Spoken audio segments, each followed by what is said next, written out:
Hello guys, welcome to English education students. आज हम पढ़ने वाले हैं क्लास 11 की हॉर्नबिल बुक का 4th चैप्टर का नाम है लैंडस्केप ऑफ द सोल। तो यहाँ पर हम पढ़ेंगे कुछ पेंटिंग्स के बारे में, कुछ अमेजिंग पेंटिंग्स के बारे में, और आज हम पढ़ेंगे शॉर्ट क्वेश्चन आंसर को। आने वाली वीडियो में हम पढ़ेंगे लॉन्ग क्वेश्चन आंसर। तो देखिए, सबसे पहले क्वेश्चन पूछा गया है, who had commission Wu Daozi's painting. Wu Daozi एक फेमस पेंटर थे, तो किसने आदेश दिया था वू डाउजी को पेंटिंग के लिए। What does the painting show, और वो जो पेंटिंग थी वो क्या दर्शाती थी। It was commission by the Tang emperor जुआन Jong to decorate A palace wall. ठीक है, तो यहाँ पर ये जो आदेश दिया गया था ये टैंग के एम्परर जुआन जोंग के द्वारा दिया गया था। क्या करने के लिए, जो पैलेस था, महल था, उसकी दीवार को डेकोरेट करने के लिए। The painter made a beautiful painting, और पेंटर ने एक बहुत ही सुंदर सी पेंटिंग बनाई। It had forest, high mountains, waterfalls, cloud floating in the sky, man on hilly path and birds in flight. The emperor admired his painting. तो देखिए पेंटिंग में क्या क्या चीज़ें थी, वहाँ पर क्या दिख रहा था पेंटिंग में। फॉरेस्ट थे, हाई माउंटेन्स थे, वाटरफॉल थे, बादल आकाश में तैरते हुए दिखाई दे रहे थे, जो लोग थे वो हिली पाथ पर चल रहे थे, पक्षी उड़ रहे थे। ये सारी चीज़ें पेंटिंग के अंदर दिखाई दे रही थी, और एम्परर ने इस पेंटिंग की बहुत ज़्यादा, उनकी पेंटिंग की बहुत ज़्यादा प्रशंसा की थी। नेक्स्ट क्वेश्चन है, what does the painter show to the emperor. Painter ने एम्परर को क्या दिखाया। The painter showed him a cave. Painter ने एम्परर को एक केव दिखाई। केव मीन्स होता है गुफा। At the foot of the mountain in the painting. तो पेंटिंग के अंदर जो माउंटेन वहां पर बने हुए थे उनके नीचे, उनके फुट में एक केव पेंटर ने दिखाई एम्परर को। He said that there lived a spirit in the cave, और कहा कि इस केव के अंदर एक स्पिरिट है। He said that the cave was splendid inside, और उसने ये भी कहा कि अंदर से ये जो केव है काफ़ी स्प्लेंडेड है, बहुत भव्य है। He wanted to show the inside of the cave to the king, और वो क्या चाहता था, राजा को जो इनसाइड था ना केव का वो दिखाना चाहता था, अंदर से दिखाना चाहता था उसको। What happened to the painter and his painting? अब उसके बाद पेंटर का और उसकी पेंटिंग का क्या हुआ।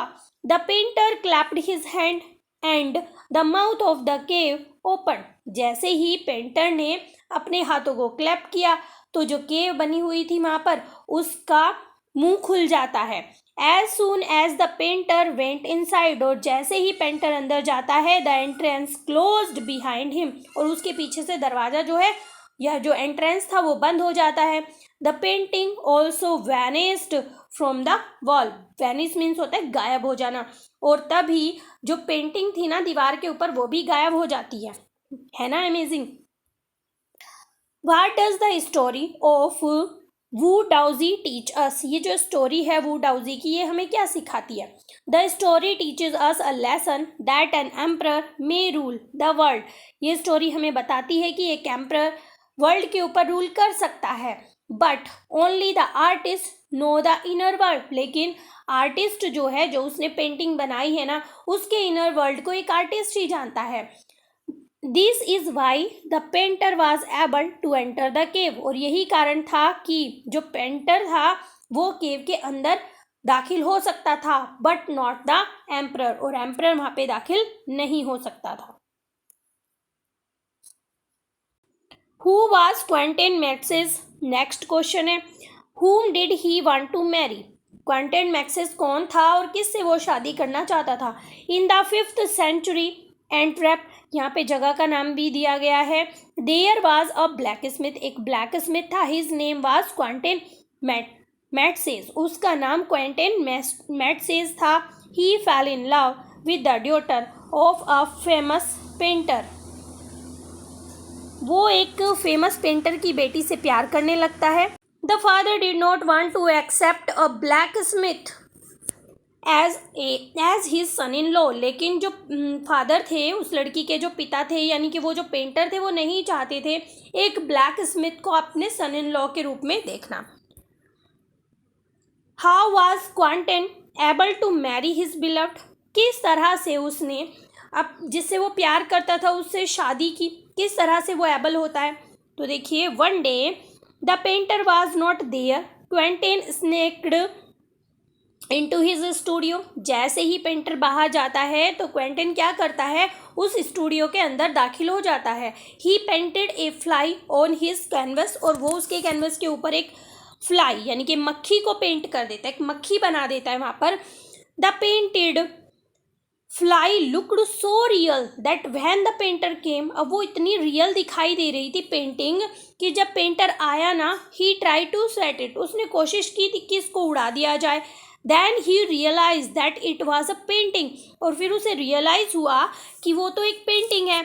When he come to know the truth, और जब उसे सच्चाई का पता चलता है, उसे सच्चाई मालूम होती है, he immediate admitted Quentin as a apprentice, apprentice means होता है चेला, तो उसे क्वेंटिन को वो एक अपना चेला बना लेता है।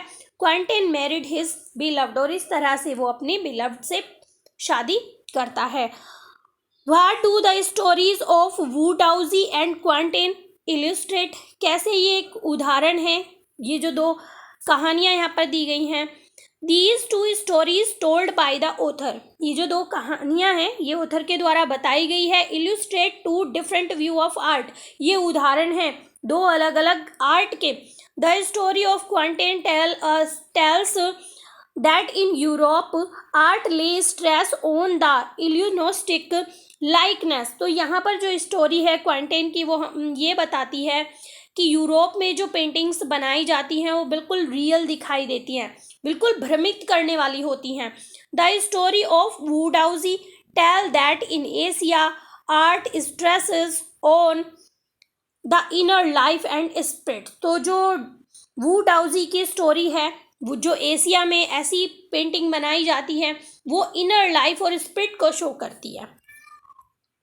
नेक्स्ट क्वेश्चन देखते हैं, what is the difference between a European artist and Chinese one, तो यूरोपियन आर्टिस्ट में और चाइनीज में क्या डिफरेंस बताया गया है।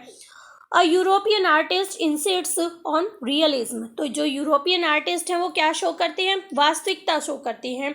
ही wants you to look at a particular landscape painting exactly as he saw it, मतलब वो कोशिश करते हैं कि आप बिल्कुल वैसा ही लैंडस्केप देखें जैसे कि वो एग्जैक्टली होता है। ऑन द अदर हैंड, और दूसरी तरफ, the Chinese painter does not choose a single view point, जो चाइनीज पेंटर होते हैं कोई वो एक सिंगल पॉइंट को चूज नहीं करते हैं। His landscape is not real, उनकी जो लैंडस्केप होती है ना वो रियल नहीं होती हैं। अ पर्सन में एंटर इट, एक कोई भी पर्सन उसमें एंटर कर सकता है, फ्रॉम एनी पॉइंट, किसी भी पॉइंट से, and then travel in its beauty, और इस ब्यूटी को वो ट्रैवल कर सकता है, वो जो सुंदर पेंटिंग होती है उसमें ट्रैवल कर सकता है। तो ये डिफरेंस यहाँ पर बताया गया है।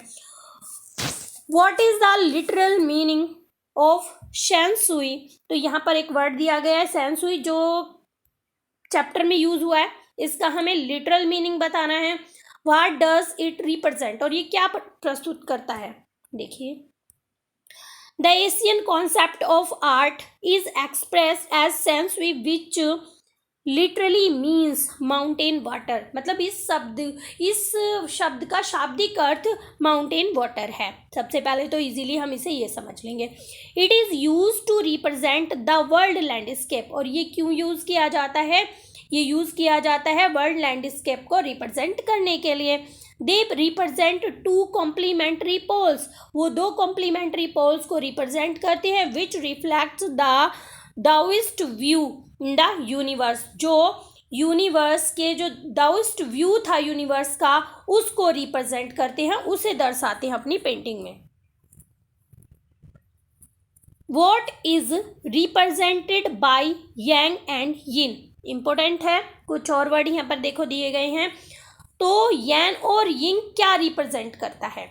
द माउंटेन इज यांग, जो माउंटेन है वो क्या है, यांग है रीच वर्टिकली टुवर्ड हेवन, और दिखाया गया है कि वो बिल्कुल वर्टिकल हैं और कहाँ पर जा रहे हैं, स्वर्ग की तरफ। इट इज स्टेबल, वो कैसे हैं, बिल्कुल स्थिर हैं। वार्म एंड ड्राई इन सन, वो वार्म भी हैं ड्राई भी हैं सन की वजह से।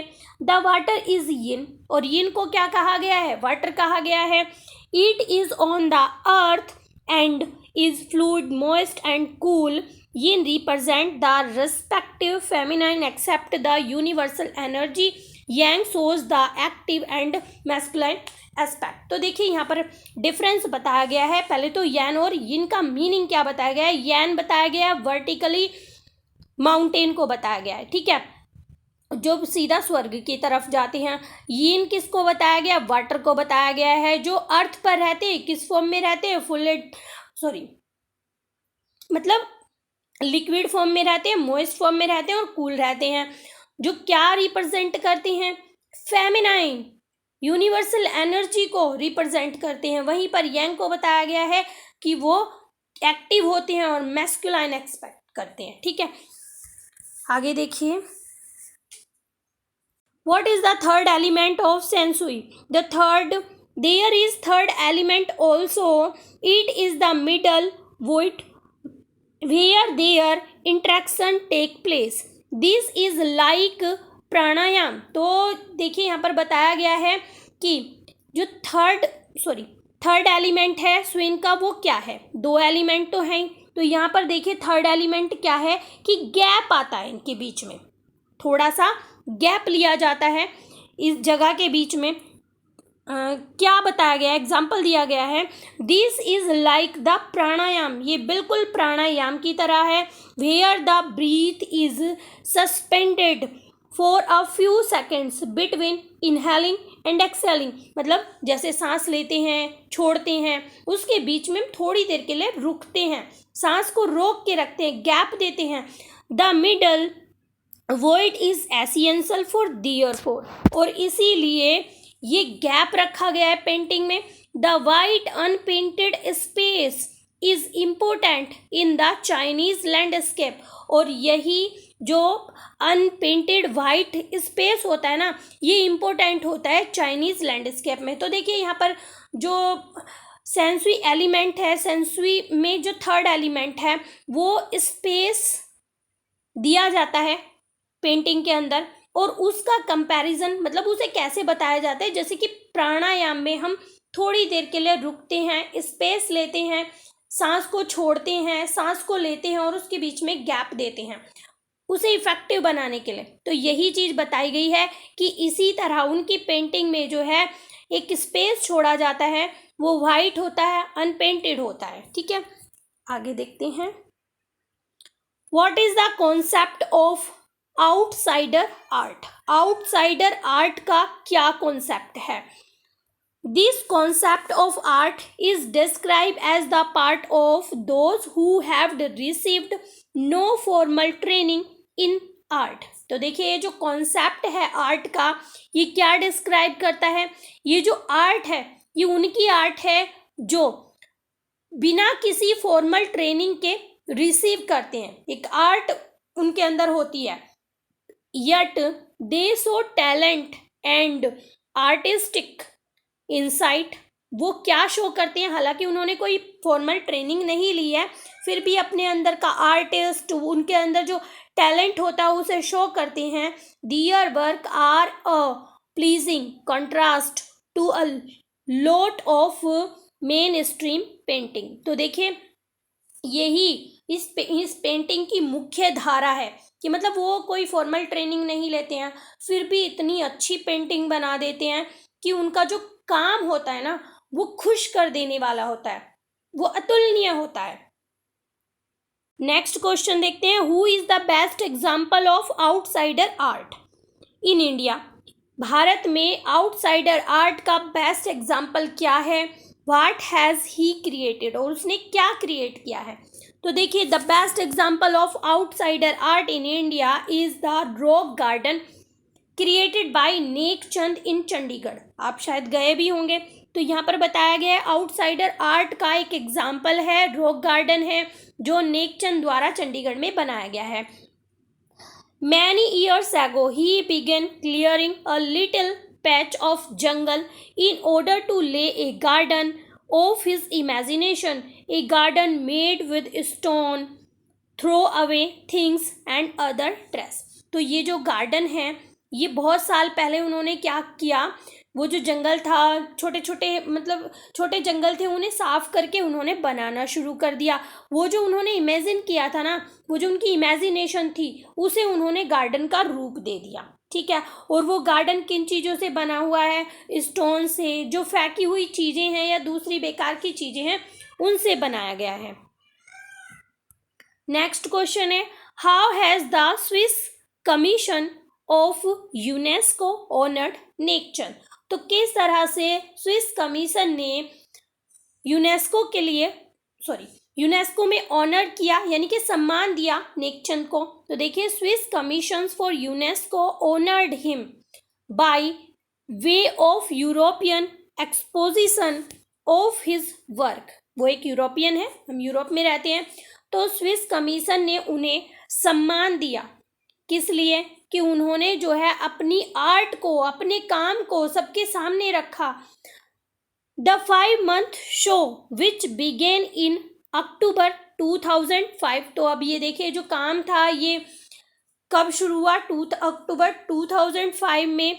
Was held at leading museum. अब मतलब वो आगे बढ़ता जा रहा है काम, वो क्या बनते चले जा रहे हैं? Museum in Switzerland, Belgium, France and Italy. Thus an untutored genius created a paradise. तो यहाँ पर यही बताया गया है कि कुछ जो है आउटसाइडर होते हैं, जिन्होंने कुछ सीखा हुआ नहीं होता है. ये एक एग्जाम्पल है. इंडिया में है जो आपका चंडीगढ़ में रॉक गार्डन है, वो एक एग्जाम्पल है. नेकचंद ने बनाया है उसको, और यहाँ पर उन्हें इसके लिए अवार्ड भी मिला है.